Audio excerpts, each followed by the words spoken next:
Halo, perkenalkan namaku Safira Meida Putri. Jadi di sini aku ingin menjelaskan tentang fungsi seni. Fungsi secara umum adalah sebagai unsur budaya, seni hadir atau diciptakan untuk memenuhi kebutuhan manusia baik lahir maupun batin. Sebuah unsur budaya akan tetap terpelihara keberadaannya jika unsur budaya tersebut masih berfungsi dalam kehidupan sosial. Dalam fungsi seni memiliki fungsi individual, yaitu manusia terdiri dari unsur fisik dan psikis. Salah satu unsur psikis adalah emosi, maka fungsi individual ini dibagi menjadi fungsi fisik dan fungsi emosi. Fungsi fisik ini banyak dipenuhi melalui seni pakai yang berhubungan dengan fisik seperti busana, perabot, rumah, alat transportasi, dan sebagainya.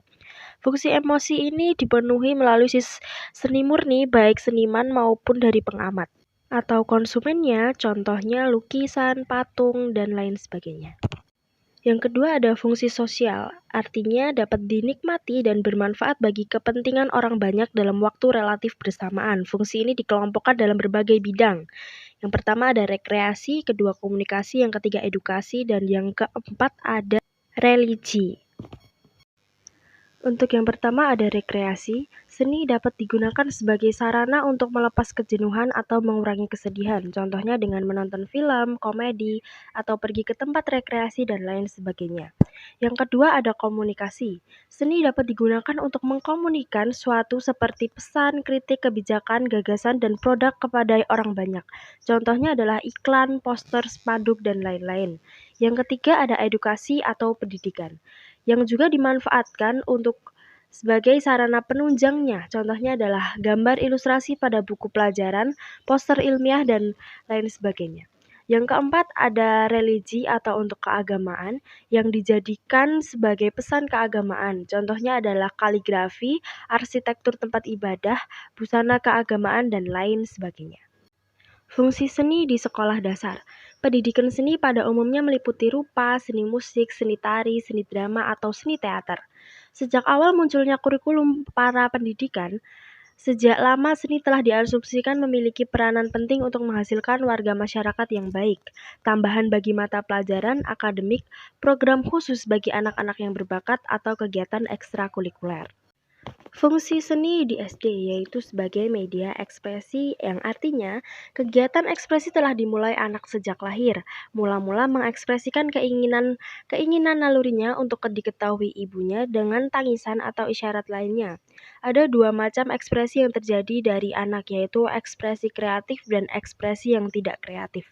Ekspresi kreatif adalah ekspresi yang mengandung kreativitas terutama yang dijumpai dalam kegiatan berolah seni. Artinya, segala hasil ungkapan anak baik berupa gambar, patung, atau lainnya yang menampakkan keunikan lain daripada yang lain. Sebaliknya, ekspresi yang tidak kreatif adalah ekspresi yang menghasilkan nilai kreatif atau merupakan hasil tiruan, hasil pengulangan atau hasil jiplakan. Yang kedua sebagai media komunikasi yang artinya keinginan untuk menyampaikan sesuatu pada orang lain. Keinginan berkomunikasi dapat melalui berbagai media seperti suara, tulis, gerak, dan gambar. Melalui suara komunikasi dapat diwujudkan dalam bentuk nyanyian atau musik. Fungsi yang ketiga yaitu sebagai media bermain. Permainan adalah ekspresi tentang hubungan si anak dengan seluruh kehidupan. Sifatnya spontan dan timbul dengan sendirinya. Segala bentuk permainan, kegiatan jasmani, pengulangan pengalaman, fantasi, permainan dengan kelompok, dan lain merupakan gerakan-gerakan yang berusaha mencari perpaduan antara proses mental dan gerak fisik. Fungsi yang keempat yaitu sebagai pengembangan bakat seni. Pada umumnya orang berpendapat bahwa bakat dibawa sejak lahir. Namun bakat yang dipupuk sejak awal akan lebih baik perkembangannya. Sebaliknya, meskipun berbakat tetapi tidak dipupuk maka akan pudarlah bakat tersebut. Pendidikan seni rupa yang ideal memberikan kesempatan kepada anak yang berbakat untuk memelihara dan mengembangkan bakat sejak awal. Fungsi yang kelima sebagai media kemampuan berpikir. Kegiatan seni dapat melibatkan berbagai alat atau bahan permainan yang secara langsung maupun tidak langsung mengembangkan kemampuan bernalar.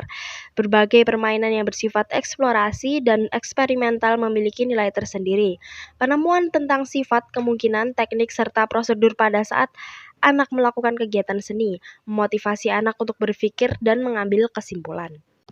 Fungsi didik seni rupa hakikatnya adalah sebagai sarana untuk membentuk kepribadian, cipta, rasa, dan karsa secara utuh dan bermakna.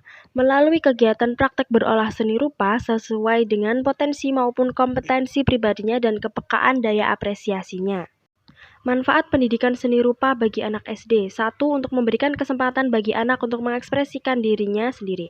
2. Mengembangkan potensi kreatif anak.